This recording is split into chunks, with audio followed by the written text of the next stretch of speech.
to relearn everything. Just to remember that I was forgetting. Just to remember that we had a vision. Did it all, don't know how I did it. Time to go catch season to go and you know those crystal truths. Let them know we in here, yeah, we in the building. Start season to go and you know those crystal children. Back up in the matrix, yeah, we on the mission. Start season to go and you know those crystal children. Let them know we in here, yeah, we in the building. Start season to go and you know those crystal children. Back up in the matrix, yeah, we on the mission. Off on the mission, you know how it goes. Off in the system, they turn up their nose, they took all the soil, but they didn't know. Through the concrete, you see the roads. Eyes ain't open, don't mean I ain't woke. Ain't got no cash, don't mean that I'm broke.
Welcome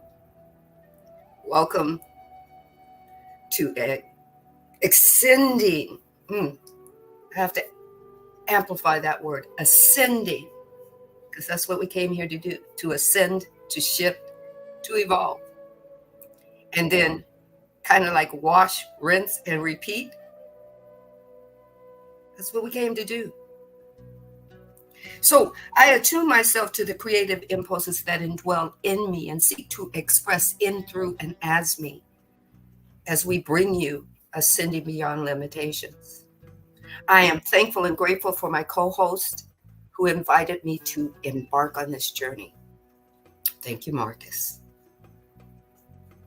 I am thankful and grateful that I am here today with you to dive into some more of the unknown and help you understand the unknown.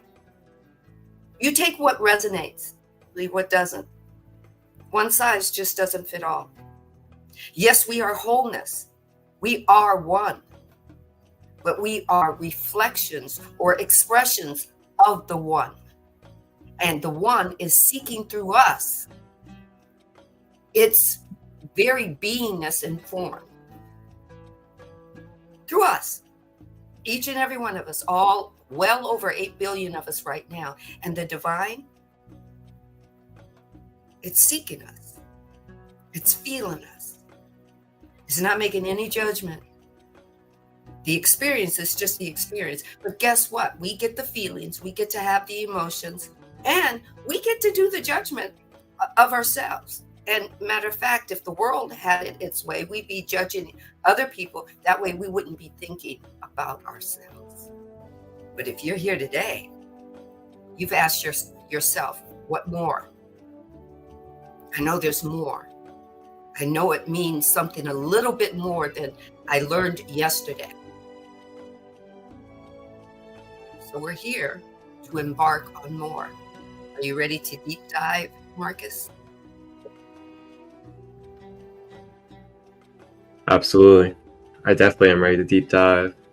And welcome everybody to another Sandee Beyond Limitations, episode 13, as we are continuing to embark upon this journey of exploring our consciousness and who we are in this beautiful creation with the Creator. studying the raw material law of one.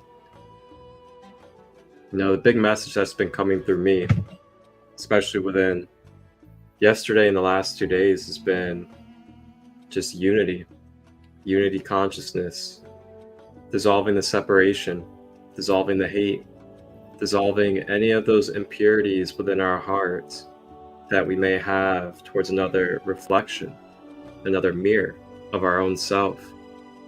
And I've been hearing it really big in the last day, is standing in unity, standing in unconditional love, and allowing ourselves to be full of humility and see the humility through loving each other and being able to release and let go personal bias, personal hate, and other things of that nature that are continuing to hinder and cause resistance from what it is that we truly want to embody and what it is that we want to see in this world. If we want to see a unified collective consciousness, then we got to make sure that we're embodying that ourselves, that we're not playing into the program, that we're not playing into the divide and the hate, but showing ways of sprinkling in love, compassion, and being there for each other. Even if we don't agree with everything that someone may believe or says, being able to find that space where we can agree to disagree, still hold love for each other. And that could be from a distance, or that can be physically or close by. But there's ways to allow ourselves to unconditionally love without having to personalize, be full of the ego, and feel like we need to hate or divide from each other. Ashe. Ashe. Ashe. Ashe. This is truth as you receive it. I know it's truth for me, but you get to receive it. You get to discern it, break it down, where the truth, where a truth begins for you, and where a falsity just kind of fades away. For you, you're the individual expression of the divine. It doesn't want to see a collaborative of everybody being the same. It came here for experience. The higher beings that, or as we call them, our souls or our spirits or our higher beings, whichever label you want to attach to that, have come for an experience. They have sculpted you gloriously for the experience. However you came in, if you came in blind, there's a reason.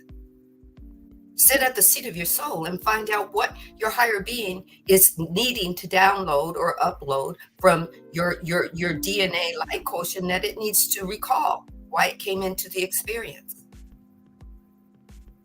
If you came in with not being able to walk, find out. Because just because you're blind or you can't walk or you got four limbs instead of 2 limbs instead of 4 does not mean you are broken. Does not mean that you are not capable of having experience. It just means you get to ask a discerning question when you're ready of who am I? Who am I? The I am. Even if it's said backwards, who am I? I am in this experience with this body doing, learning that I'm awakening to the fact that I've got not just body and mind, but I've got a triune, and I'm awakening to it. Your awakening spirit doesn't mean that you have to jump on board and haul ass to catch up with others. It means you have the journey. You get to decide right and wrong because that's how you gauge. That's your compass of where you're going, how things feel to you. You get to decide if you want to be a part of a collective or if you just want to be the individual having your relationship with the divine, and you get to do what you need to do for you when you're ready. So if you're here today and things that we might say might not float your boat, it's okay. The boat is still going to float. It's just going to turn in a different direction until you're ready. Take what resonates, leave the rest of the energy in the room, untaint it with doubt, and let that energy flow for someone else that's going to pick it up and say, I need to go to, I need this. Right? I found this embodiment that I do, and I used to do it earlier, and the divine said I need to get back to doing it. I'm going to share it with you. The spirit of the living God, the living consciousness, the living everything that is and that is not. Energy is living. It can grow, it can expand, it can change, it can shape shift.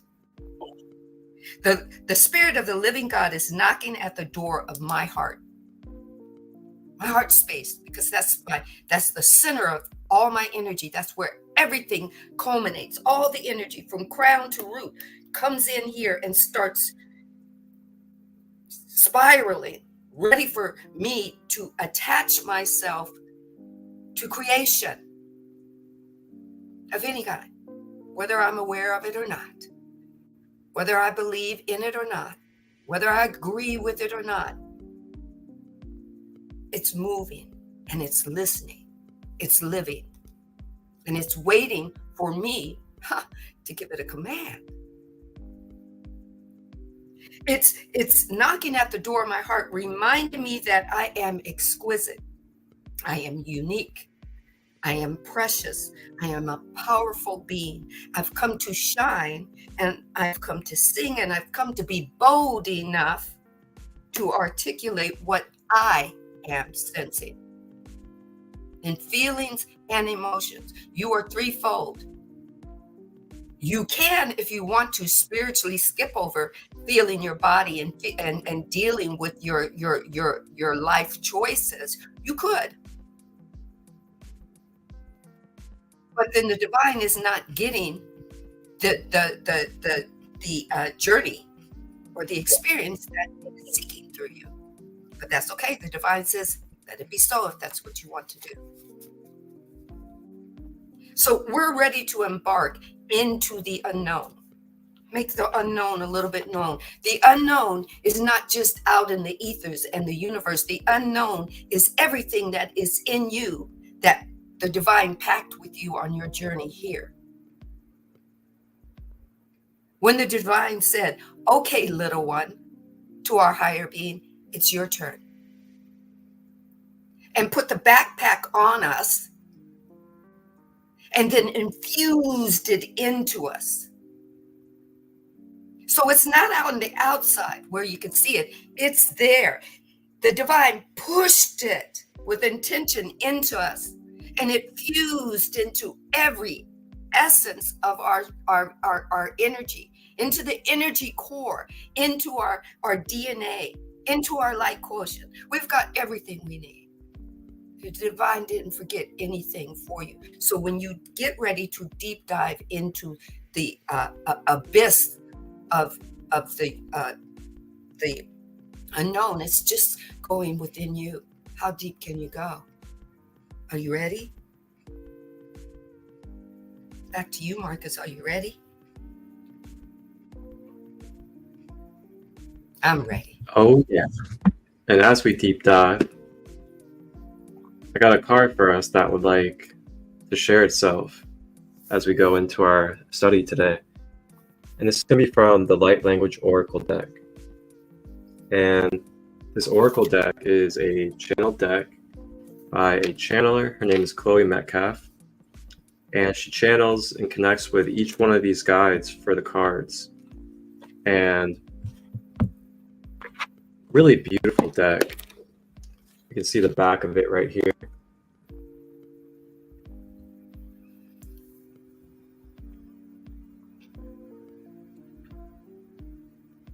Beautiful. And then these are the cards.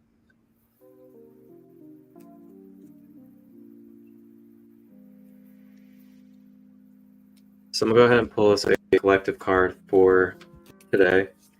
This is just going to be a supportive energy that you guys are welcome to receive and draw into your space and work with today.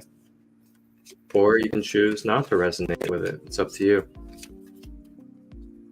But it's just a general message open to you, and you can receive it if you would like, or you may discard it.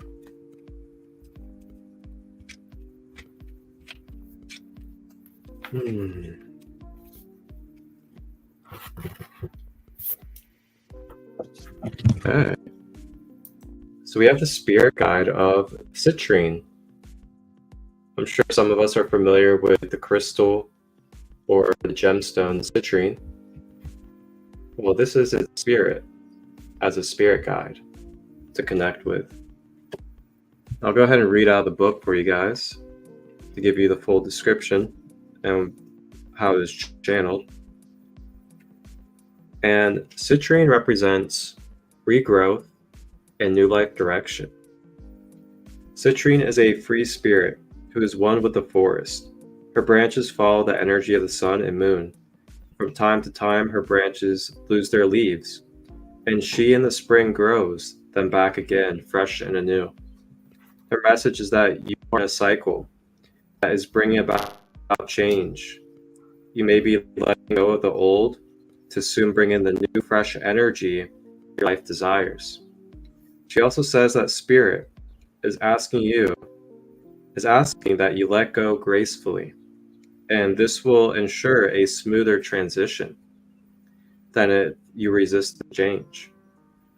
Sometimes a tree needs to be pruned back to give birth to new shoots and will produce healthier fruit in a greater abundance. Whatever will manifest into your life after this cycle will be better than what you hoped for. It's time to expect the unexpected. Hope for the best. During this phase, keep the phrase, this or something better, at heart. Your life isn't about living in a state of stagnant energy. Let the new enter. Something positive is just around the corner. And that is our collective message today from the Light Language Oracle. And our spirit guide connection is with the citrine spirit, representing regeneration, regrowth, and birthing from old self, old patterns in our old life. I don't know about you guys, but I've been feeling it on the horizon. I have definitely been feeling a fire of fresh energy. And with that comes the sweeping and cleansing of the old, of the shadows that no longer serve. And that can involve people, places, and things, as well as habits and patterns of our own self. And with that being said, remember your eternal connection. Remember your connection within your heart to all these people, knowing that you are internally connected to these people that we may need to let go of in this physical reality. It doesn't mean you completely let go of their spirit or let go of their energy as a whole connection. It's just letting go of the physical and knowing that they may not resonate with where we are vibrationally and where we're heading on our path. And that is okay, as they served what they needed to in the moments that we were together in the physical connection, in order for us to come who we are now, to learn what it is that we wanted to learn and become wise about, so that we may move forward with new intentions, new energy, and open up and embrace for those that support and will help love us and be there for us in the ways that we wish through our own intentions and desires moving forward. This will be a continuous cycle. Until you leave this earth, we will be going through cycles like this. So you might as well get used to it and try to dissolve that resistance, as that is the beauty of cycles, the beauty of growth and regeneration, is learning from each other, whether it's positive or negative, however you perceive it. It can all serve a purpose, depending on what it is that you would like to make from it. It is up to you. The citrine spirit guide is here for you today to connect with.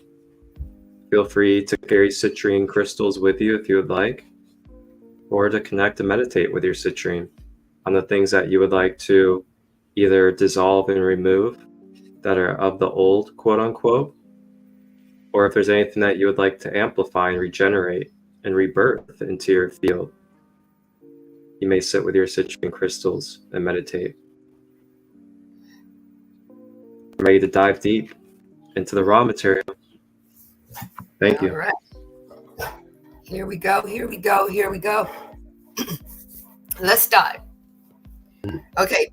So the divine asked me to sift and sort through some stuff that I wrote quite a while back. When I pulled it out and turned to the page, the divine said, "This is it." It's about forging our destiny.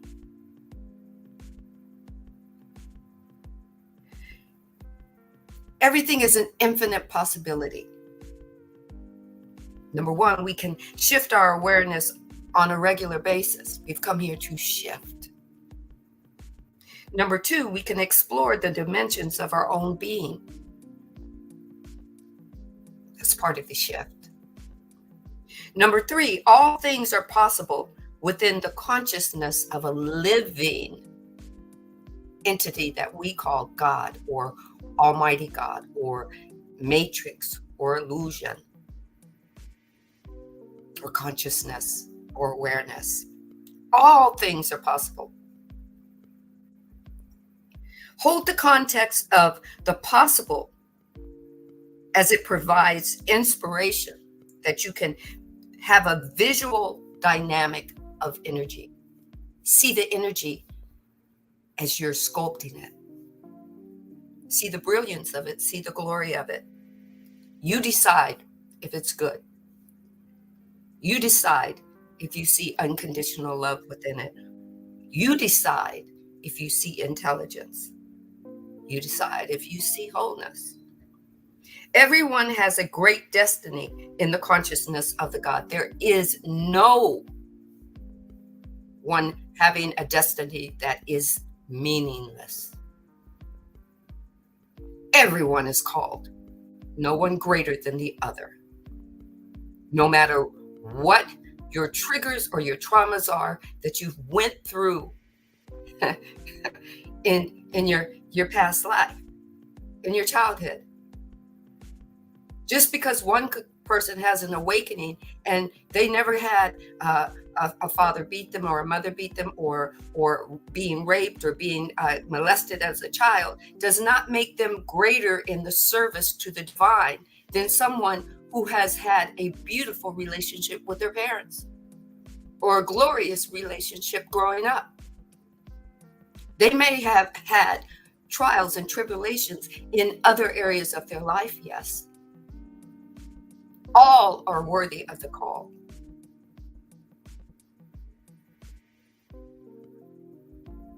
Every higher being that is in you, according to Ra, is making a free will choice of a positive polarity and a negative polarity. Your higher being, your soul, or your spirit, whatever you choose to call it, has come into this existence, into 3D,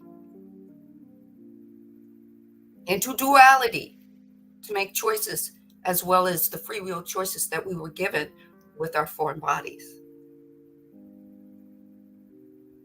We just are not aware that it is a union, body, mind, and soul. Everyone has a great destiny in the consciousness of the all that is and that is not. Make yourself aware. Make yourself available to your destiny. Ask and embody a question. The energy cannot ask that question for you. It's waiting for you to give it a command, just like the genie. It's waiting to serve you.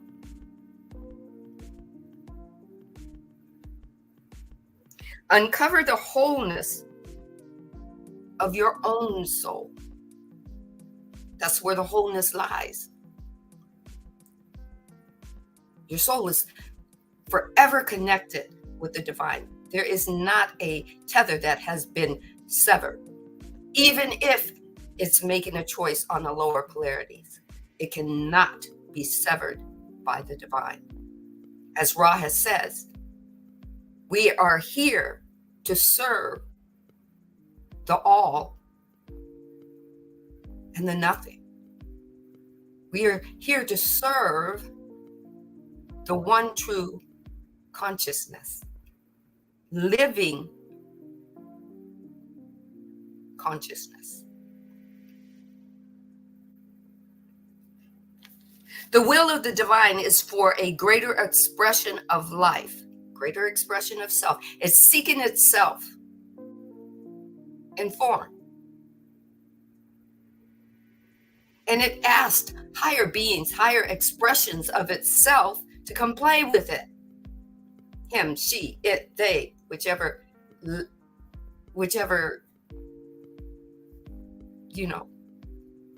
label you choose to use. The divine needs a vehicle, so it created us. And then it breathed life into us with itself. When you breathe, you may think it's air. Yes, that's the scientific explanation. But when we breathe in the divine and we breathe out the divine. And now we get to express the divine. Not only does the divine get to express in us, we get to express the divine. This is a process of forging our destiny. Forging our own destiny. A pattern, this is what I wrote, a pattern of wholeness that is in consciousness, that the all that is and that is not allows us in our form. It's intrinsic freedom, liberation, wholeness. We are not just a body, we are a dynamic energy and substance. We are form. Context determines our perceptions, and it imprints on our mind. Every now and then we got to give our mind an update. Maybe the imprinted code isn't working for our highest and greatest good for us for forging our destiny.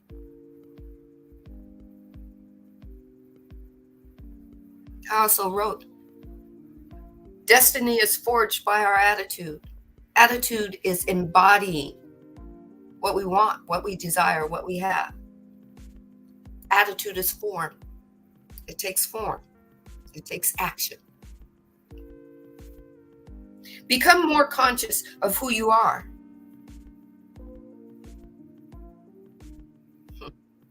It's part of us forming our intrinsic free will destiny. Take what resonates, leave what doesn't. Embrace that which is called impossible. Dive into the unknown of you and allow it to become known.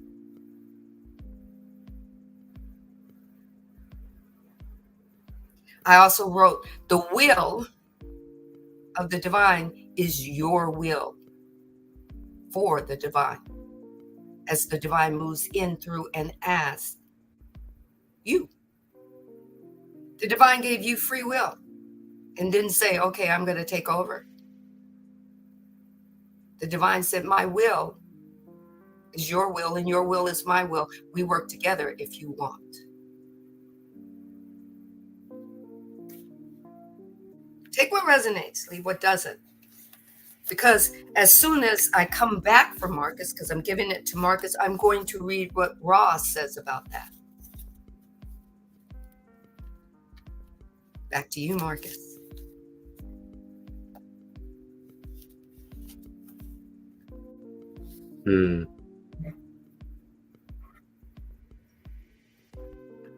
that brings me into the topic of accountability. And with accountability, with all that was just said, we have this magnitude of power that we are birthed with in our birthright that is innately free. There is no freedom to achieve. There is no freedom to seek, really. When we align with this reality of, I was born free, with free will. And that is something that I always have in every single moment. It can never be taken from me, is my free will. Now, yes, you may be in certain densities. You may be in certain vibration levels and frequencies that can distort your perception or manipulate you or cause you to have certain blockages or overactivations or clarity within your being throughout these living moments of existence that we're in. But through that, no matter the degree of the contrast, whether we're in the darkest place or the lightest place, we still have free will and the choice of what it is that we're going to choose next.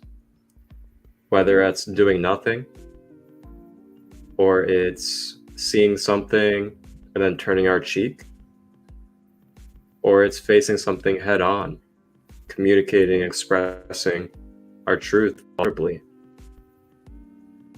These are all options of our free will, always.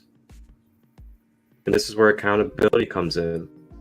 Taking accountability for your energy field, for your space, for what it is that you're putting yourself in position for. Are we blaming? Are we complaining about what others are doing around us? If so, are we doing the things that we need to for our own self, our own well-being, making sure that we're not putting ourselves in the position to keep being irritated by whatever it is that we don't resonate with anymore? Are we placing ourselves in the position where we can allow ourselves to be balanced enough within our detachment and attachments to be able to just be an observer, to be able to hold space and watch an experience or watch another fellow go through their shadows, go through whatever it may be that they may be moving through without personalizing and attaching to that. Now, if we're staying in a relationship, we're staying in a connection where we feel like we're being projected on a lot, we feel like we're taking on a lot of weight, but we're just complaining about it over and over, and we're wanting to do anything we can to escape it. Well, you have the choice. You have the choice if you want to stay in that position, to be in that connection the way it is, or you can, out of your own free will, choose. Okay, I gotta be honest with myself. There is more to life than this one connection. There is more possibilities of who can come into my life to be a partner or to be a friend or community. And with that being said, knowing my connection with God, Creator, Source, all that is, knowing my connection with that, I do not have to hold on. I do not have to stay attached to this physical identity, this physical being, knowing that there is more out there for me. And I'm always connected to them within my heart, spiritually. And it's okay to let go. So I invite you guys today, if there is anything that you may be struggling with, you may be stagnant with, that you may be in a continuous cycle of feeling like you're miserable, or that you're stuck, or that you have to stay with this person or stay in this space, when deep down in your spirit and in your heart you know that it's time to let go, that it's time to break the patterns, I invite you today to contemplate with yourself through meditation of whatever it is that you meditate with, or whatever it is that you do in prayer to connect with spirit in your highest form. To take that time out of the day and to look at your tools consciously and see what it is that you can do to start taking steps, to start releasing these struggles and these things that we're holding on to with our identity. So we may open ourselves up to more unconditional love, to more possibilities, and welcome in more light, fresh energy, and rejuvenation through new people, places, and things, as it's all waiting for you and is available. But it's up to you, and it's waiting for your consent, for your openness to let go, surrender, and receive. Yes. Ashe. Ashe. Surrender and receive. Surrender and receive. Okay, Divine said, we're working up to Ra. Okay, I am going to read a paragraph, small paragraph from Lori Ladd's The Divine Design. You find out why in a minute. It's from her chapter 1, and it was point 1. It's called The Intention and the Experiment. Now, for those of you who have read her book, it was a channeled book from the Divine, and the Divine shared that Earth consciousness and the expression of the Divine had a glorious thought. Asked the Divine, I'd like to shift and expand, and I'd like to do it in a foreign body. And the Divine said, little one, let's do that. I'll do it with you. Explain a little of it to me. How do you want this to go happen? What's your intention? And Earth Consciousness said, I want to take a foreign body. I want to do it in 5th density, and I want to shift and expand in the foreign body up the densities, up the consciousnesses. I want to go as far as I can go. And the higher being said, can I? And like any good parent, any good expression of a parent, the Divine said, yeah, I'm going to play with you. What playground do you want to play on? They started in 5th density. It was her intention to move up 2 densities, 6th to 7th. She said, but Daddy, Mama, I want to call my friends out to play. Can they come? And the Divine said, put the call out. Let's do it. This is what the Divine wanted me to share. It's called the intention and experiment. The consciousness that is known as Earth, that we know as Earth, the planet Earth, is that this is where everybody says, is Earth a living consciousness? Does it have is it really a being, or is it rock?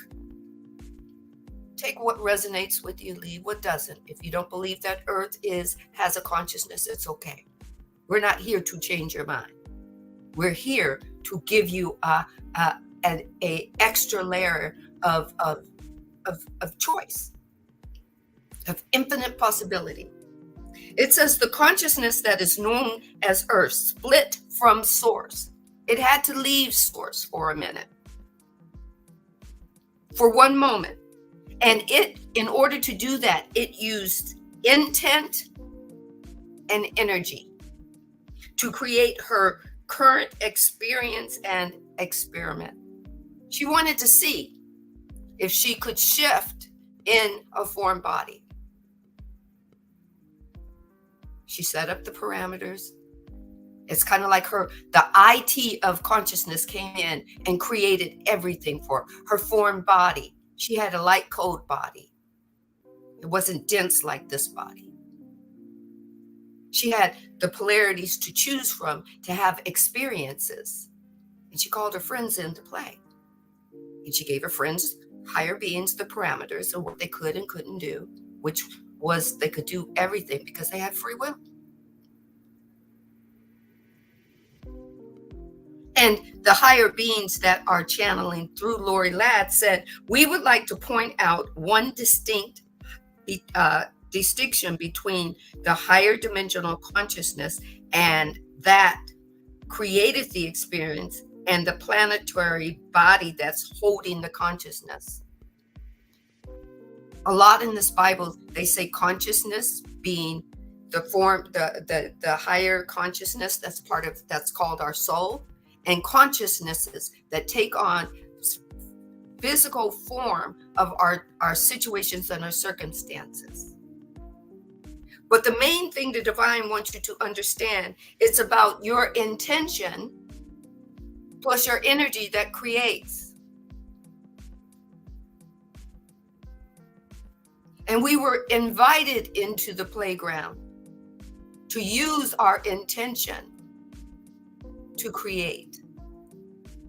It was an invitation.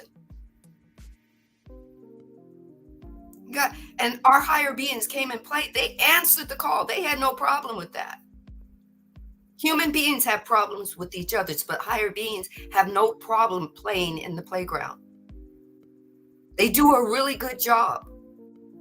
Higher beings, they want to seek out and find out what form is.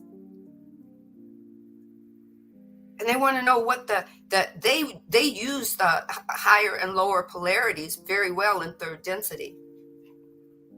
They play very well. It's almost so real. That's because they came to feel it in reality. Right? Go lay down, Papa. Go lay down. Right? And then they gave us that intention. We call it, I call it embodiment. Anything we embody with the energy that we have, we are so powerful. We can create it at that moment in time. The problem is the eyes that we have, the physical eyes, don't see that it's created, and it hasn't allowed us to shift into the allowing frequency of what we manifested, what we created. That means that we have to get into the embodiment of it. See it, feel it, touch it, be it. You want peace. Become peace. Show the divine that because you asked for peace, show the divine what your peace looks like so that you can be in alignment with the peace that has already been manifested. That's how powerful we are. Now, the questioner asked in Raw, will you expand on the positive and negative polarity in general and how they apply to individuals and planets and etc.? I think there's a correlation here. You see how the divine did that? There's a correlation here between using your intention and adding your energy to create. And then the divine says, now, learn what you're creating from. I've given you higher polarity and lower polarity, positive and negative, and put it on the playground so you could play with it. I believe there's a correlation here. Ra says, I am Ra. It is correct that there is a correlation between the energy field of an entity of your nature and planetary body. For all material is constructed by means of the dynamic tension of the magnetic field. Ross says the lines of force in both cases may be seen to be much like the interweaving spirals of a braid of hair. Thus, positive and negative wind, W-I-N-D, you can say wind or you can say wind,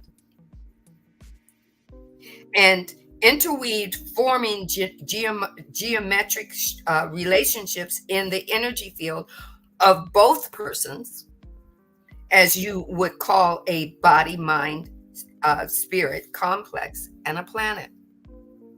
We are connected to Earth consciousness and her experiment. She wanted form body. She wanted to see if she could expand. She could grow. She could shift. She could evolve. And she brought humanity. Humanity became tethered to her. They wanted to play. So we're tethered to her. When she shifts, we shift. Sometimes we don't even feel it.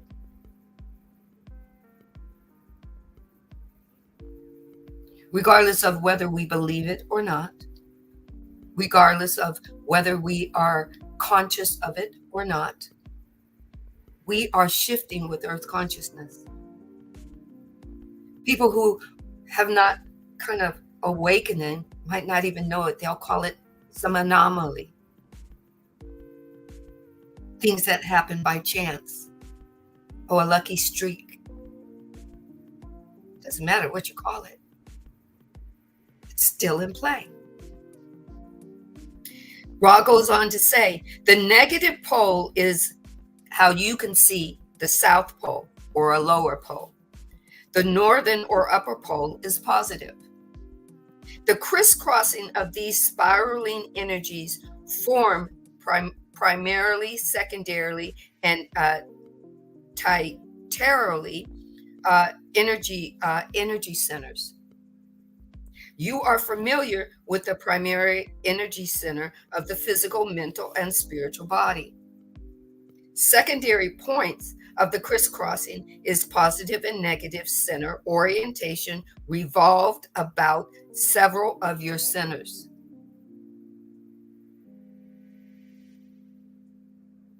Root, sacral, solar plexus, heart, throat, third eye, crown. Ra goes on to say, the yellow ray center may be seen to have secondary energy. Secondary energy centers in elbow, knee, and subtle bodies at a slight spacing from the physical vehicle, we're the vehicle, at points describing diamonds about the internavel area surrounding the body. Ra goes on to say, one may examine each of the energy centers for such secondary centers. Some of your people work with these energy centers, and you call this acupuncture.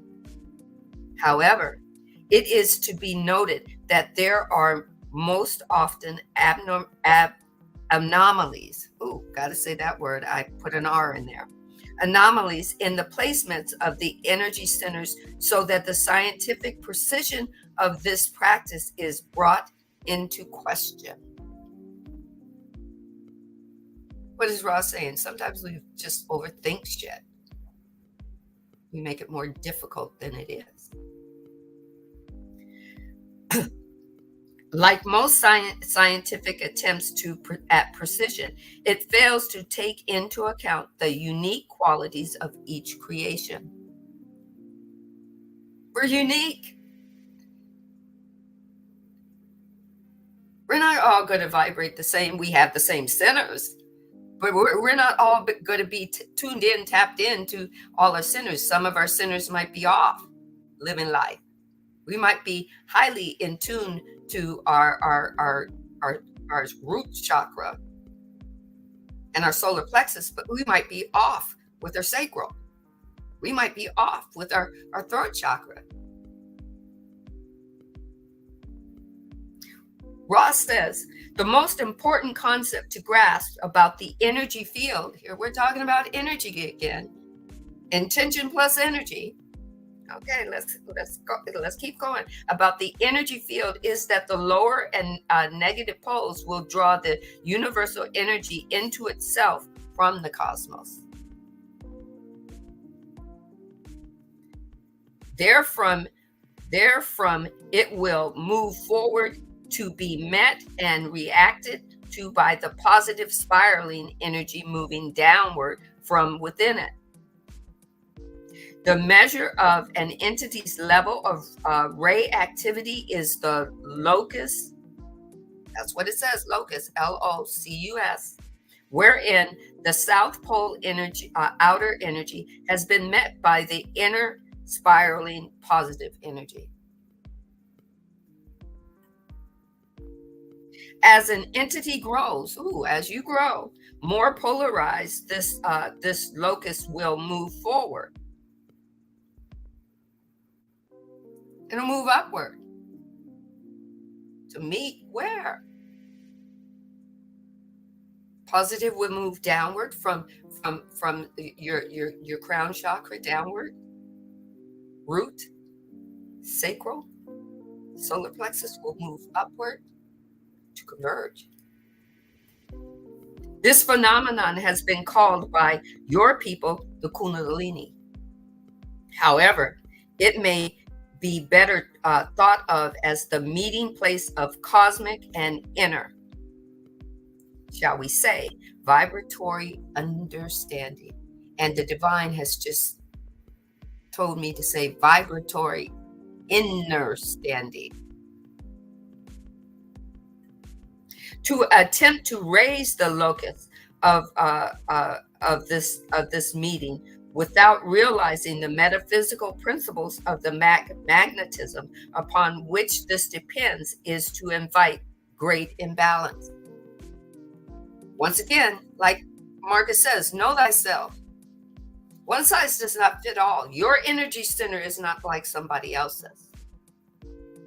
Take what resonates for you, and if something's vibrating for you, go inward, ask an embodying question about that. Ask that the divine point you to the answer. If it's not coming from within, the divine is going to show you. It's going to reveal to you.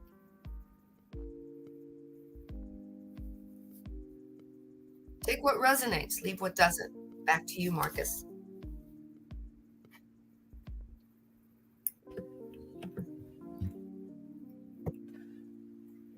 I love that, getting to know ourselves.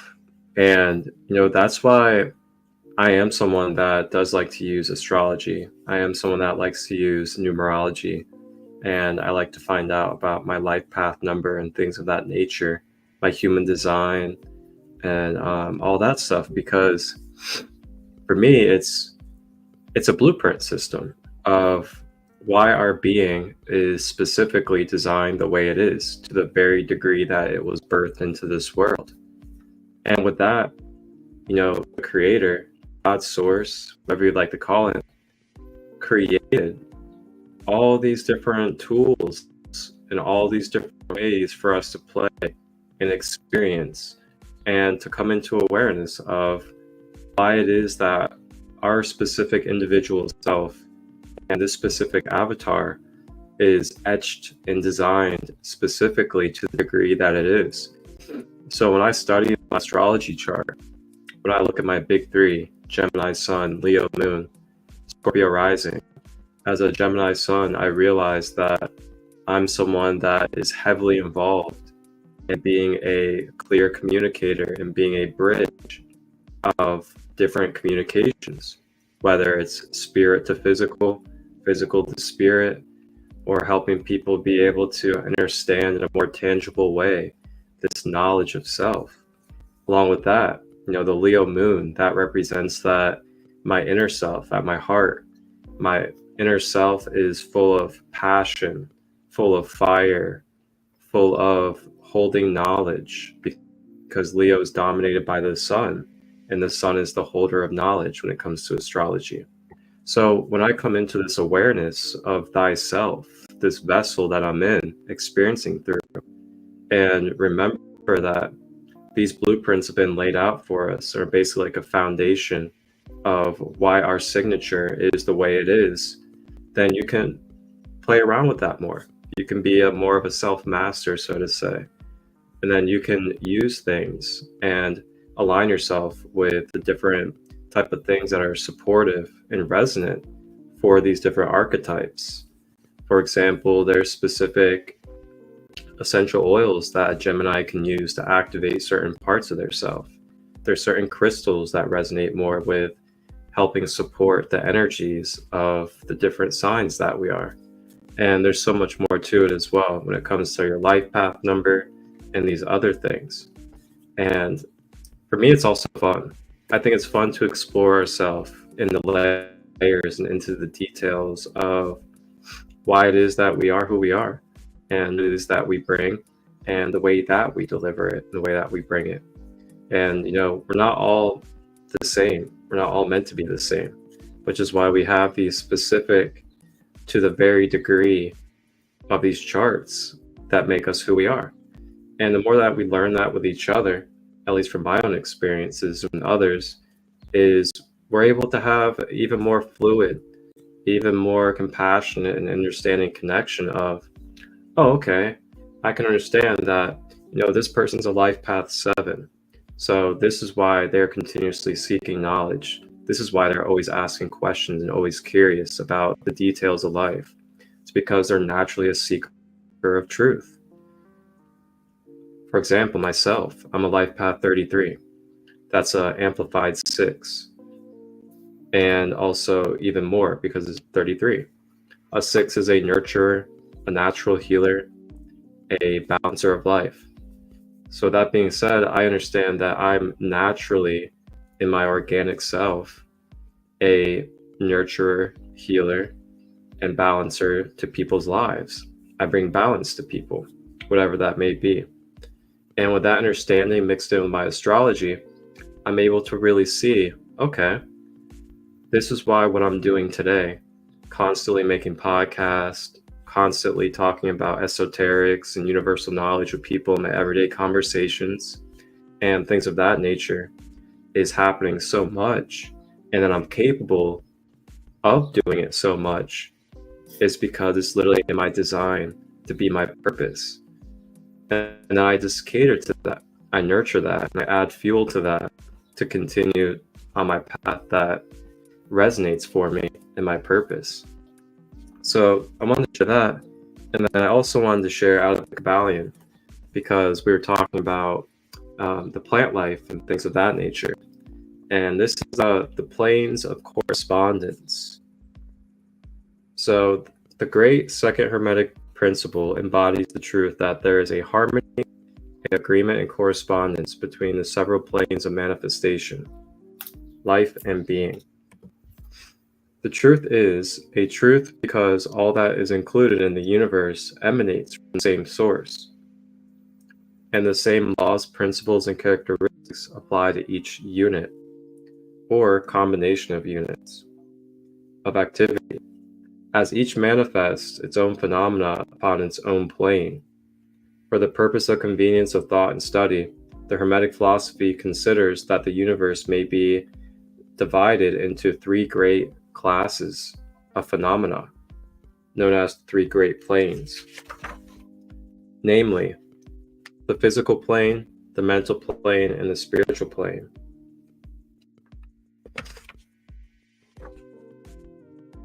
So I'm going to skip a little bit and move forward. And it dives into the planes within the planes, subtle planes. And the great mental plane comprises those forms of living things known to us in ordinary life, as well as certain other forms not so well known except to the cultists.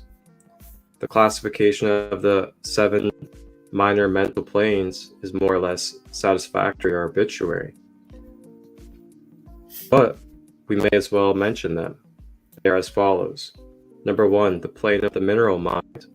Number 2, the plane of elemental mind A. Number 3, the plane of plant mind. Number 4, the plane of elemental mind B. Number 5, the plane of animal mind. Number 6, the plane of elemental mind C. And then number 7, the plane of human mind. The plane of mineral mind comprises the states of conditions of the units or entities or groups and combinations of the same, which animate the form, chemicals, etc. These entities must not be confounded with the molecules, atoms, and corpuscles themselves. The latter being like the material bodies or forms of these entities. Just as a man's body is but his mineral or material form and not himself. These entities may be called souls in one sense,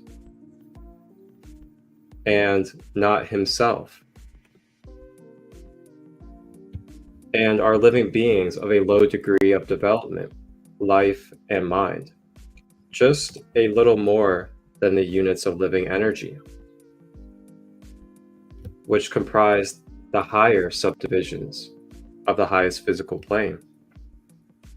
The average mind does not generally attribute the possession of mind, soul, or life to the mineral kingdom, but all occultists recognize the existence of the same, and their modern science is rapidly moving forward to the point of view of the Hermetic in this respect. The molecules, atoms, and corpuscles have their loves and hates, quote unquote, likes and dislikes, attractions and impulses or repulses, affinities and non-affinities, etc. And some of the more daring of modern scientific minds have expressed the opinions that the desire and will, emotions and feelings of the atoms differ only in degree from those of men. We have no time or space to argue this matter here. All occultists know it to be a fact, and others are referred to some of the more recent scientific works for outer contribution. These are the usual 7 subdivisions to the plane. You have the plane of elemental mind A, comprises the state or condition, the degree of mental and vital development of a class of entities unknown to the average man, but recognized to occultists. They are invisible to ordinary senses of man, but nevertheless exist and play their part of the drama of the universe. Their degree of intelligence between that of the mineral and chemical entities on the one hand, and of the entities of the plant kingdom on the other. There are several subdivisions to this plane also. So I'll go ahead and read this last part here, since we brought up the plants. The plane of the plant mind and its 7 subdivisions comprises the state or conditions of the entities comprising the kingdom of the plant world, the vital and mental phenomena of which is fairly well understood by the average intelligent man. Many new and interesting scientific works regarding the mind and life in plants have been published during the last decade. Plants have life, mind, and quote-unquote souls, as well as have the animals, man, and Superman. So basically, to wrap that up, and what it's saying is, everything here that is of material form and body is of a spiritual nature, is of a quote-unquote soul energy. So the plants, the minerals, the trees, the elements as in the water and fire, these crystals that we have, the animals, other human beings. We all have a entity or a spiritual developed being that is truly behind the mask of the physical form. And mentally, through our mental consciousness, as all is mental, we travel into different dimensions and experience those dimensions of that spiritual being through these physical forms that we either interact with, that we carry with us as a crystal, that we eat as a food through a plant, or that we sit and interact with in our house as a plant on your desk. When we're interacting with that plant on our desk through our mind, mental consciousness, we are exchanging mental frequencies and experiencing the mental plane of existence of the spiritual entity or energy behind that plant. Same with your dog at home. Same with your cat. You're interacting with its mental plane of existence when it sits on your lap and you're starting to pet it and it's releasing your dopamine. So it's just something to really ponder on and think about and feel with your senses, your 5 senses, this reality, this beauty and depth of how much consciousness and how much of life is truly around us in all moments. Even when we're just sitting at home, our plants around us, the animals, the crystals, they all have a spiritual mental plane of existence that you can connect to and interact with on a deep level, more so than you know. And therefore, you are truly, truly never alone.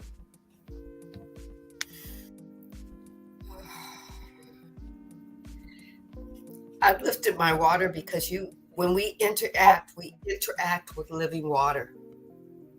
Living water. It doesn't matter where it comes from. It could come from your tap. It could flow all the way through the pipes to get to your living room or bathroom or bathtub. We're interacting with the consciousness of living water. Water has a consciousness. It has a memory. So I'm going to read. I have this book. It's called, I was knowing of the 7 universal laws. But there's one law called law of cause and effect. Otherwise, it's known as karma. I did not know that karma has 12 sub-laws. Cause and effect. What you put out will always come back to you. It's a guarantee. All the universal laws, there's no gray areas. You can't bargain with them. You can't plead with them. They're going to act and they're going to listen and they're going to work regardless of if we believe it or not, regardless if we're conscious or not. That's the gift that the divine put in our energetic gift that the divine put in our backpacks and infused into us. And it's always turned on, being activated by the quantum field, by our etheric field around our spirit. It's always turned on. But listen to this one, and then when we go back to raw, maybe you'll get it. It's called, this is the 7th sub-law of karma. It's called the law of focus. It says, we cannot, in quotes, the author says, this is a channeled author as well, we cannot think of 2 things at the same time. You know what that means? We could say we want one thing. We believe we're going to have it. But if our embodiment shows different, we're not thinking of the embodiment of getting or receiving. We're thinking of the embodiment of not having it. Maybe it's not possible. I don't know how it's going to happen because this scenario and this scenario are happening, and I just don't know. where you didn't let go. You didn't surrender and say, I'm going with this. I'm embodying this. I'm seeing myself in my new house. I'm seeing myself in my new car. Every day you go down to the dealership and you sit in that car seat and hold the steering wheel and envision yourself embodying yourself driving that car, regardless of how the down payment is going to happen, regardless of any of that. You're embodying that. But you cannot embody two things at the same time. You cannot embody getting it and not getting it. But you can try. The divine says, let it be so. So it says, we cannot think of two things at the same time effectively. We must focus. Back to the word intention. The author asked, let me ask you, what is your focus? If a person is truly accomplished great things in life, it is imperative that the individual understand that without focus, one could form the habit of drifting. Have you ever felt yourself do that? You didn't put intention into doing your meditation, but hey, you sat down and you were going to sit down for 30 minutes. Maybe that's your intention. And then your mind started drifting off. And you allowed your mind to keep you drifting off. Oh, I didn't do the dishes. Oh, I forgot to make my bed. Oh, do you know what I mean? Instead of going, oh, okay, I forgot to do that. I'll do that in a minute. Let me get back to this, and take your mind back to it. Right? So the author says you develop habits of drifting. If a person becomes a drifter, they are like a sailboat without sails, a victim of the wind. The life circumstances we create are a result of the knowledge or the lack of knowledge we apply in our lives. Habits are a result of this application, and focus is the cause, or a lack of focus is the cause. We can only focus on what we know, and what we know, we learn. What we learn, we repeat. So sometimes we learn things that aren't for our highest and greatest good. And instead of discerning them, we keep repeating them. It's okay though. The divine says, if that's what you choose to do, let it be so. This is how the drifter is born. This is how we use the energy. Every manifestation from energy is a birth. Every surrender of form, when it no longer serves you, is a death. You just give it back to the divine. That's how your mind sees it. But we know energy is never really born. It's never really dies. It's just constantly changing, transforming. Once a drifting thought is formed in our mind without awareness, we are at risk of becoming an unaware or an unconscious drifter. The majority of people are unconscious in their movement of thought, and without the knowledge that thoughts create things, what we focus on, we create. So even if we're focusing on something and creating it, it doesn't mean that we know that we're creating it. We're just living life. And then when life hits us in the head with some shit that doesn't feel good, we believe life is shitting on us. We don't understand that we're creating that by actively being involved with the thought, or two thoughts at the same time. The question then becomes of focus. Do you know where your focus is taking you? The author says, I want you to take a moment and think about that. Do you know where your focus is taking you? Hence, you are awareness. That was part of you that was put into the backpack. You are awareness, and awareness is always aware. Are you aware of where your focus is taking you? Are you aware of how your focus is intermittently changing because of your doubt?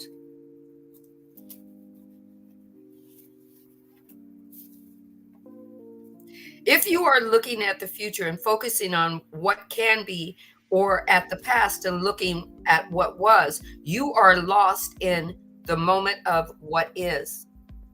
You're not in your now moment. You lost your focus. We're not saying it's not good to look at your past. If you're looking at your past and you're focused on the discernment that you're taking for your past, that's good. Because that's going to pull you back into your now moment to say, who am I now in this situation and the circumstance? What have I learned and discerned about my past that maybe possibly I might want to change, transform?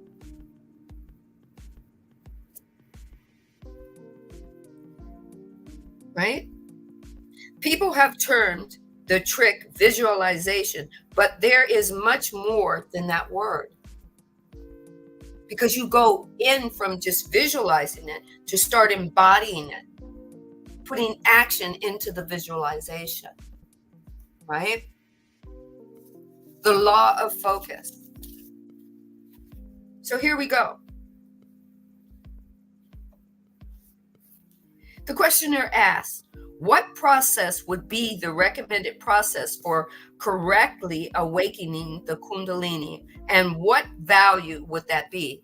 The Kundalini is your very active, creative. Some believe it's sexual, but the divine is telling me to focus on your creative.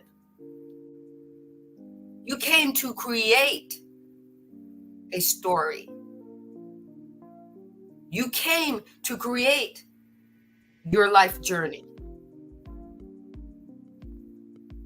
Okay?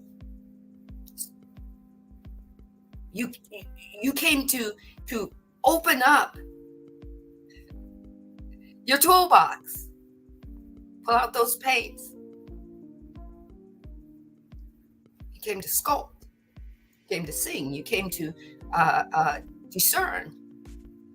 You came to share life with others. You came to be healers. You came to thrive. Not just survive, but thrive. Right? So Ra says, I am Ra. The metaphor of the coiled serpent being called upwards is vastly appropriate for the consideration of your peoples. This is what you are attempting when you seek. There are, as we have stated, great misapprehensions concerning this metaphor and the nature of your pursuing its goal. We must generalize and ask that you grasp the fact that this in effect renders far less useful that which we share. However, as an entity is unique, generalities are our lot when communicating when you're for your possibility or of edification. We have two types of energy. Ooh, I just got chills. We have two types of energy. We are attempting then as entities in this true color of the octaves. Colors of octaves, colors of vibration, colors of shifting. Whoa. To move the meeting place of inner and outer natures further and further along. Our inner vibration, our inner energy is always bumping up against the quantum. And it moves growth and expansion. It moves knowledge and wisdom. It moves the story.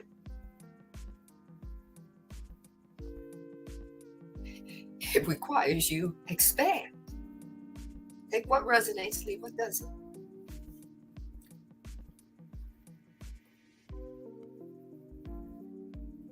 The two methods of approaching this with sensible method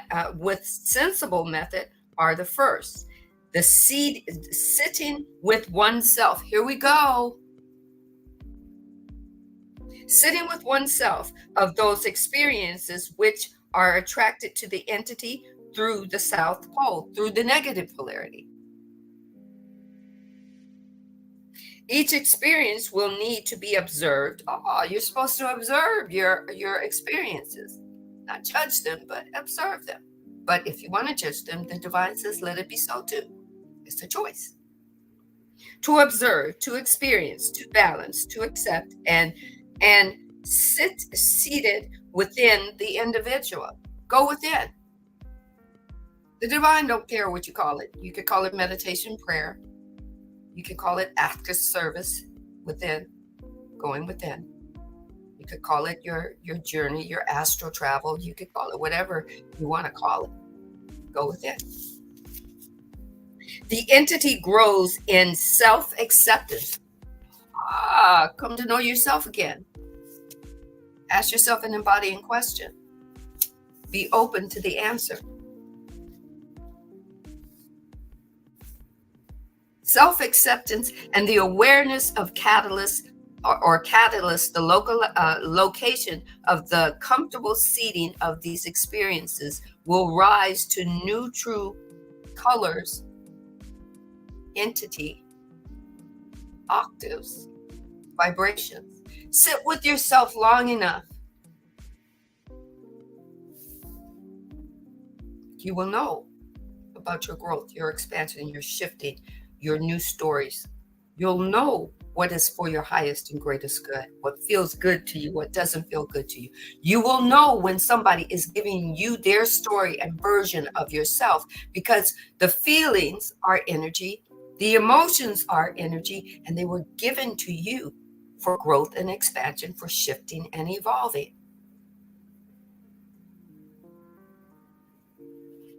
Each experience will be subsequently understood by the growing and seeking of mind, body, and spirit.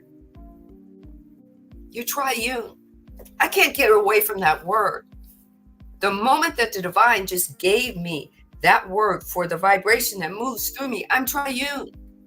And then the divine tacked on there that not only am I a triune being, that I work together in consciousness, in unity and wholeness, but I am multi-dimensional, multi-octave, multi-vibrational. Back to you, Marcus. Take what resonates. Whew.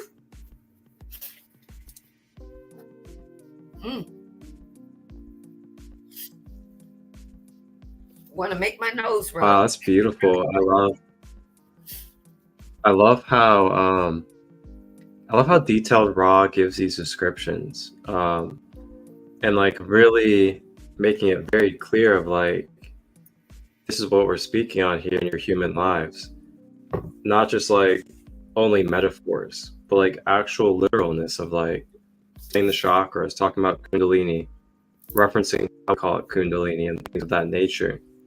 Because now what that leads to is me to be able to do my version and translation of how to relate this to you guys about this knowledge of our energy centers and Kundalini energy, as it's something that I specialize in, something that I teach often, and I also have on my YouTube channel. But first, what I'm gonna do is I'm gonna show you guys a image of our energy centers and our Kundalini energy.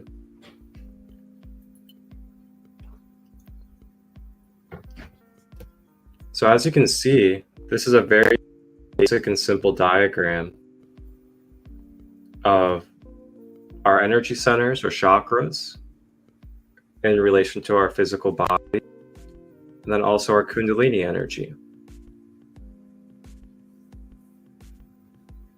So when you look at this,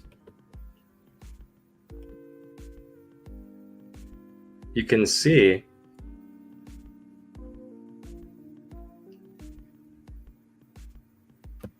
that at the bottom, they have there where it says Kundalini. And then you can see next to it, it basically looks like a coiled up serpent resting at the bottom. Then it has an arrow pointing upwards.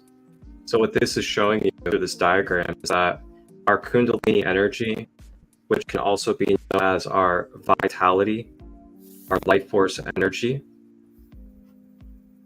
or else can also be referenced as the gift of the mother. This is our physical, human, vital energy, which is gifted to us and given to us from Mother Gaia, Mother Earth, which is why it's the serpent. Serpent is also referenced as divine feminine. So this vital energy, this Kundalini, it stays stored at your base chakra, which is your root chakra, the foundation. And then the key is that daily we want to be rising, activating this Kundalini life force or vital energy, which is why we have all these different practices of working out, doing yoga, doing breath work, clearing out our energy centers, detoxing, cleansing ourselves. All these things allow our energy centers to be more clear so that this vital energy and Kundalini is able to flow naturally up our spine through our centers, thus activating more deeply each chakra that it comes across. So now with that being said, we begin to raise up our Kundalini, our life force energy. It splits off into two different poles, just like the mimicking of creation. And those splittings represent masculine and feminine energies. And then these splittings begin to weave outwards and inwards. And where they weave inwards and begin to meet with each other in the middle is where a major chakra is developed. So as it rises, it goes up the frequency scale, the octave that was spoken on by Ra, which is why each chakra is represented by a specific color and a specific hertz frequency. That is part of the octave. So then as it raises up, it makes its way up the centers all the way to the crown. And then you can see that there is a middle pole that is in between, in the middle, balancing our being. This middle pole is our axis point for the human vessel. There's an axis point for all beings in their vessels due to the geometry and the duality of the form. So when they say you want to be on the path of the straight and narrow, this is what we're speaking on here. The straight and narrow is being in balance with this pole of energy going within you, down the center.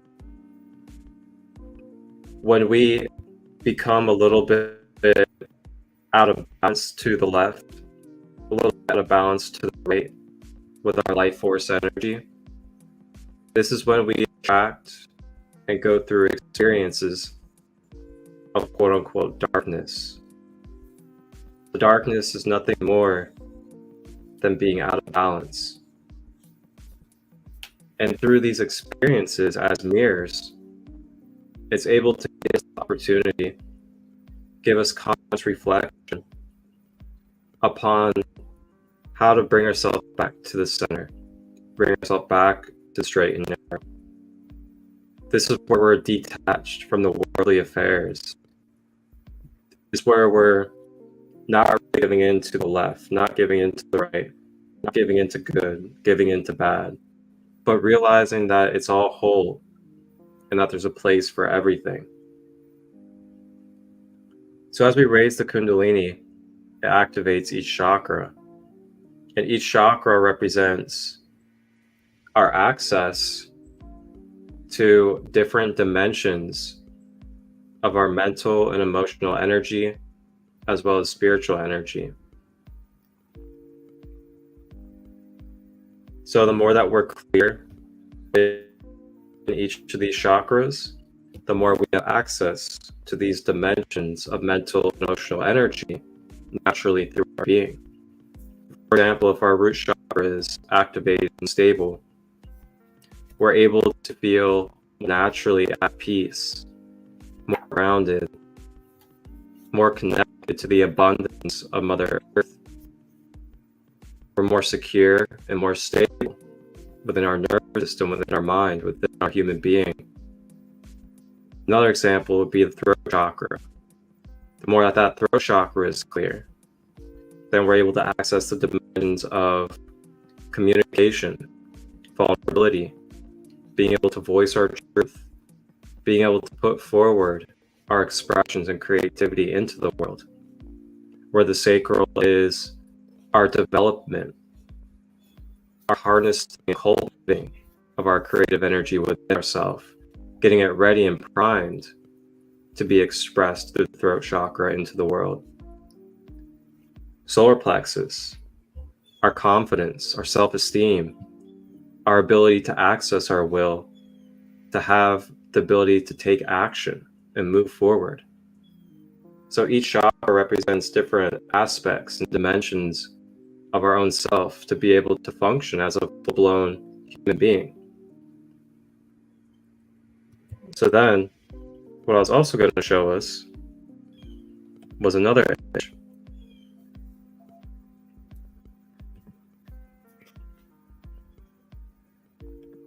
And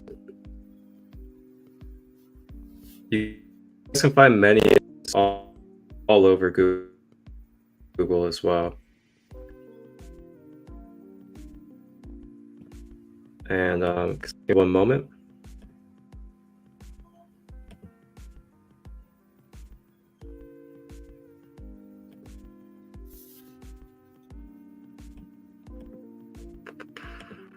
And what this is a chart. And this chart is a octave scale chart. You guys can find many other ones out there as well. What this is it shows you and breaks you down the chakras, the element, with the attributes of it on the mental, emotional levels, as well as color, the tone, frequency, symbol, or letter when it comes to the musical note, as well as the planet that it resonates with, and crystals. So this is an example of showing you the octave of the correspondence between chakra, color, musical note, tones, crystals, and beyond, which also ties into the law of correspondence, that there is a correspondence between all dimensions.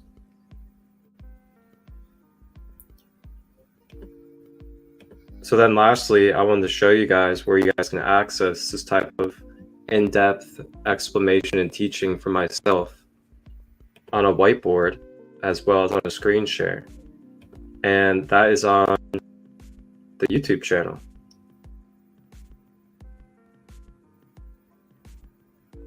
And you guys can hear Sacred Light Healing and Wellness under Light Body Awareness 101. And I have a full playlist for you guys. You guys go to my YouTube channel, you click on Light Body Awareness 101, view full playlist, and then you just start at the beginning, where I introduce to you what the light body is, what the chakras are, as well as grounding and energy cords, very briefly. And travel into the chakras, and I go in depth and teach you guys what the chakras are. And then I have an energy cords episode as well. So if you guys are interested and you'd like to learn in depth and thoroughly the multidimensional aspects of the light body, how it works, and why it's important to be aware of it and how you can balance it in your life, along with the in-depth details of chakras. You guys can find that on the YouTube channel to access anytime for free. And that's what I got for you guys. Back to you. And that's just delicious. Yummy. All right. So Divine wanted me to share from the Divine Design. Divine wanted me to share from the Divine Design. Whew. The Divine says, Earth consciousness wanted to enter into the fifth dimensional form. In parentheses, they have Earth plane. That's her body. With a 5D and experience shifting into the seventh dimensional field with that same form, with the same body. And guess what? We were supposed to be able to do that as well. Now, you might do that when you sleep. Your body may be able to, if you've shifted and you've anchored and you've acclimated and you've assimilated and then you've anchored into that seventh plane consciousness, you're going to have two things that change with you. You start looking at third density differently, from a different conscious lens, from either 4D, 5D, 6D, 7D, whatever D you're in consciously. Your body doesn't have to shift there and be gone. You don't have to die to do it. You got two ways of doing it. And this goes back to, the Divine wants to say, it goes back to energy and intention. So like, in order for your light to work, you plug it in. And then the intention is pulling the switch so the light comes on. Right? But it blew my mind that not only did Earth consciousness say, come play with me, to every higher being in every realm that is an expression of the divine. We may call them extraterrestrials or aliens, whatever you want to name them, but they came to play. Some of them took form in form bodies, created form bodies, and they came to play. What did they come to do? They came to shift energy and manifest in form, play with the energy a while. Then when they were done with that energy, they said, okay, done. They took that energy. They said, hey, Divine, take this energy back. You need to transform it so I can play something else. I want to go on a different yard. I want to opt out of this game. I know they're playing and having fun in this game, but I don't want to play that. Example, I don't play politics. I opted out of that game. I told my higher being, it makes me, I don't like that feeling. And my higher being said, well, I'm done with that. Why are you still in that? Why are you still playing? So I got to opt out. Opt out means I get to see that through a different lens, make a discernment for myself, and then do something different. I don't have to take other people with me. I don't have to change their mind. I don't have to tell them that I don't like it. I don't care for it. I just get to shift and expand and look at third density the way I want to. That's growth. That's expansion. That's manipulation of the energy. Everybody knows about it. Some people are just using it unbeknownst to them. And other people are using them, just like Ross says, for either two things, for higher polarity shifting or for lower polarity shifting. They're using it to serve others. Therefore, they know that they're serving self, higher polarity, and they're serving only themselves at the cost of others, lower polarity. And guess what? They know how to manipulate that energy. They know how to use it.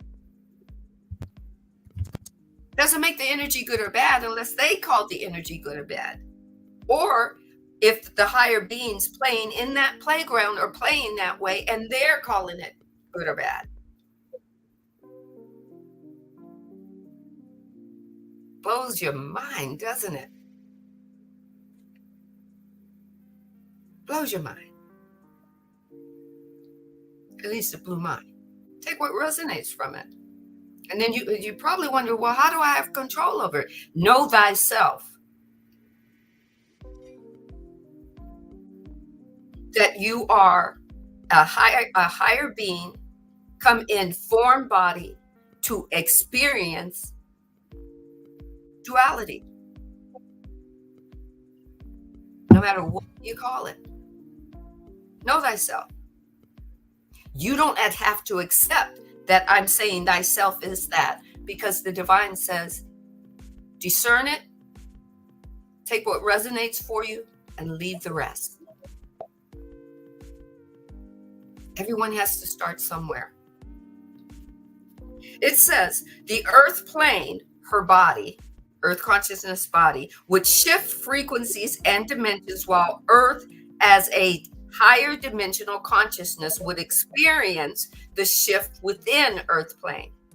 This experience, listen to this again, this experience had never been done before. The divine said that. In all of the divine that is and is not, it exposed itself as we have never attempted that in this dimensional rift, this dimensional space.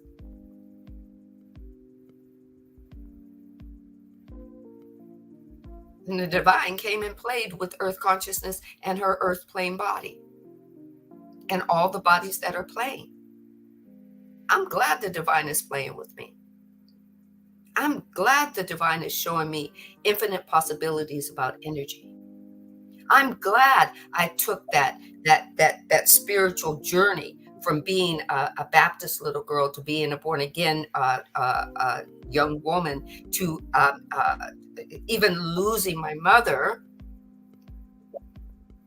All these experiences, all these light code moments that was for my higher being gave me expression, not only for the divine that was moving in through and as me, as a physical form with a conscious mind.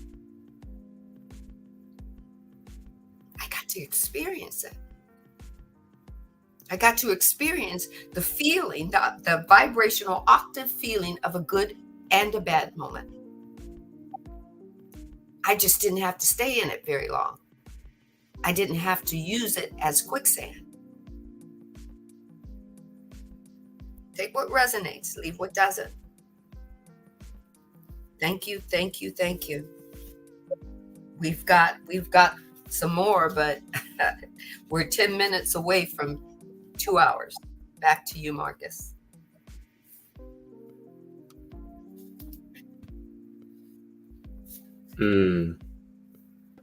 I love this episode. I really do. You know, it's really nice.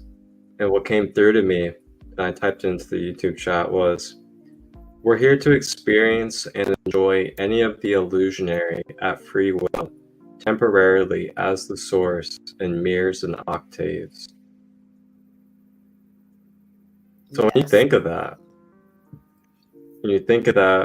not outside of you or not as somebody else, but as your own self, that, oh, so I am here to experience and enjoy any of the illusions at my own free will, temporarily, for that moment, as the source, the creator, experiencing itself through these different octaves, through these different dimensions, through these different body forms.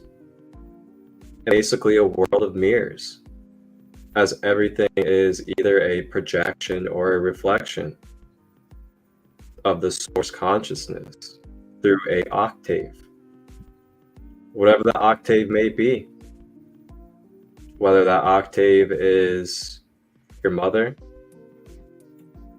whether that octave is Donald Trump, whether that octave is your dog, whether that octave is the crystal that you've been holding on to the last couple days.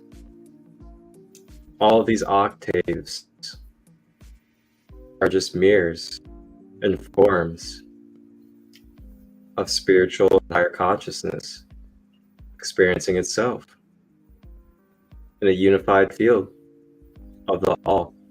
As we spoke on the last episode, all being the all. Nothing is outside of the all, or else the all would not be the all. So with that being said, how much more can we let go today within our hearts? How much more can we let go of trying to prove people wrong or right? How much can we let go of trying to control others, make people believe so hard in what it is that we believe, to where we're crushing our relationship with them and we're distorting a pure unconditional love that we can access and have for each other? How much more can we step out of that today? How much more can we dissolve those attachments? And just know that we all have the free will to believe whatever it is we believe, to embody whatever it is that we want to embody, and not have to force that upon each other. Not have to feel like we need to be a savior or a caregiver, or on the other contrast, to people please and be codependent. But to just know that it's all okay.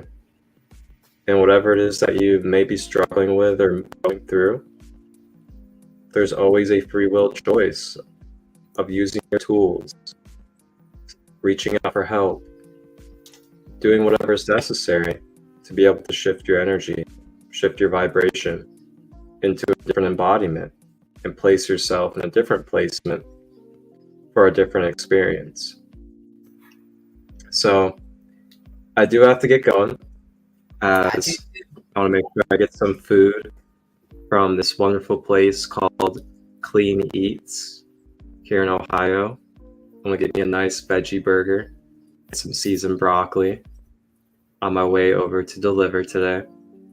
And yeah, I'm gonna enjoy the experience and the illusion of my veggie burger and the illusion of making money and delivering pizza to people, knowing that it's just a temporary illusion, and I get to place the intention and the way that I want to perceive how beautiful and how much fun that experience will be. Yes. Yes, yes, yes. Illusion or form was meant to go back to the no thing. It was meant to transform into something new. Everything was meant to evolve. Everything was meant to shift. Everything that's happening in earth consciousness and to her body is because she wants to shift. Things may look a little bit odd to us when we're looking at it from our form eyes.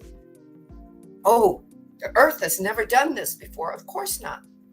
She's boldly going, to coin a phrase by Star Trek. She's boldly going where no humankind has ever gone before. It's not going to be the same. It's going to vibrate a little bit different. The octave is either going to be a lot higher. It's going to vibrate differently. It's going to make us feel a little bit differently. And here's the thing.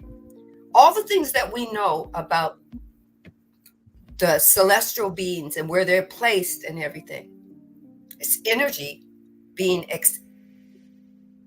put out. You're the creator. You decide how that energy is going to interact with you. Before it hits you, if you're saying, I'm aware, awareness looks up at you and says, what are you aware of, Sandee? Well, I've been aware that people have been telling me that Pluto and Uranus, they're in opposition of each other, and this energy is going to be, and this is just hypothetical. I'm telling a story. I don't know where Pluto is, and I don't know where Uranus is, or even if I'm saying Uranus correctly. Okay. But if everybody has told me that this is going to affect me, I'm the creator of that energy. I can change it at any moment in the story. Be the creator that you were meant to be. Everybody can give you a suggestion, their opinion of how things stand in the cosmos. But you are the creator, and you're an integral part of the creation. It has to talk to you. It has to respond to you. Energy has to do what you want it to do, regardless of whether you're aware of how to manipulate it or not. It's going to respond. So all you got to do is ask yourself an embodying question.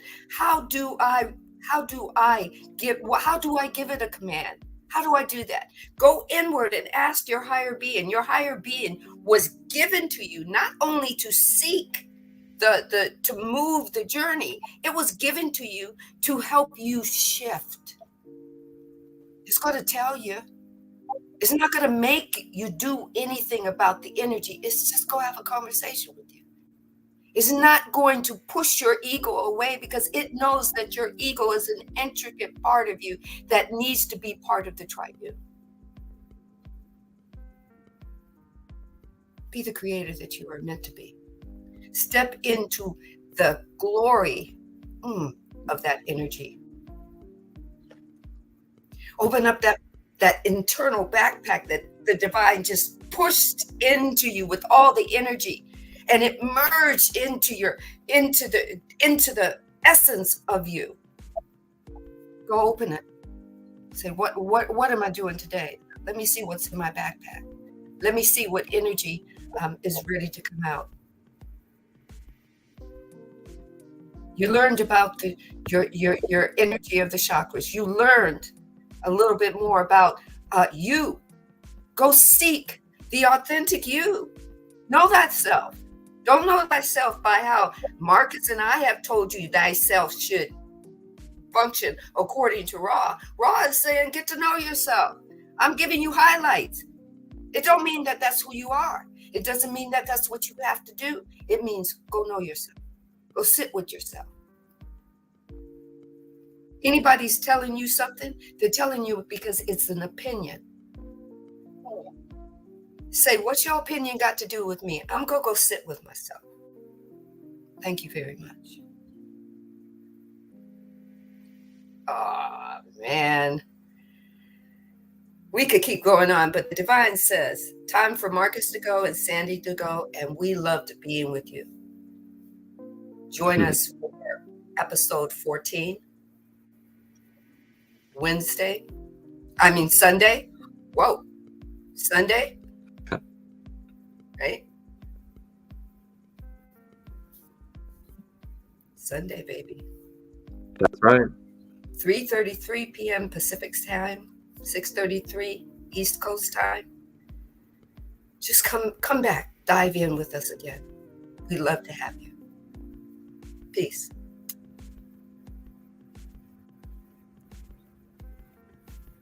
Ashe. And also, if any of you guys would like some assistance from myself as a shamanic holistic practitioner when it comes to clearing out the layers of your chakras, diving in depth on how to consciously see where blockages are within your chakras, just reach out. I do offer those one-on-one services to allow you to go in depth with myself as a guide on what your chakras are, how you can relate in your personal life to the blocks and imbalances within your chakras. And then I can help give you the tools and the guidance on how to balance and clear those energy centers to allow that Kundalini that we've spoken on to be able to flow through you daily in a very seamless and fluid connection, allowing you to have that natural intuition, that natural motherly wisdom flowing through your being on a daily basis. Along with that, helping bring well-being and flourishment to your mental, emotional, and physical state of being. Just reach out. You guys know where to find me at. And you can also watch that YouTube series I have as well that I referenced. Well, with Yes. some balanced love, everybody. Thank you. And I am starting star meditations with light language. I am doing it one-on-one. I'm going to be doing it on Thursdays and Fridays. I'm going to be doing it in the evening. DM me for the time. It's one-on-one. It's going to be 30 minutes or an hour. You get to choose. So DM me on my Instagram. I'm ready to rock and roll with you. And, you know, sometimes you just have to come somewhere to surrender things. Surrender things means that you take a deep dive into you. Sometimes you just need the right place at the right time. Star Meditations with Sandra and Light Language. Check it out. Take care. Guys, Sunday. Have a blessed day. Blessed.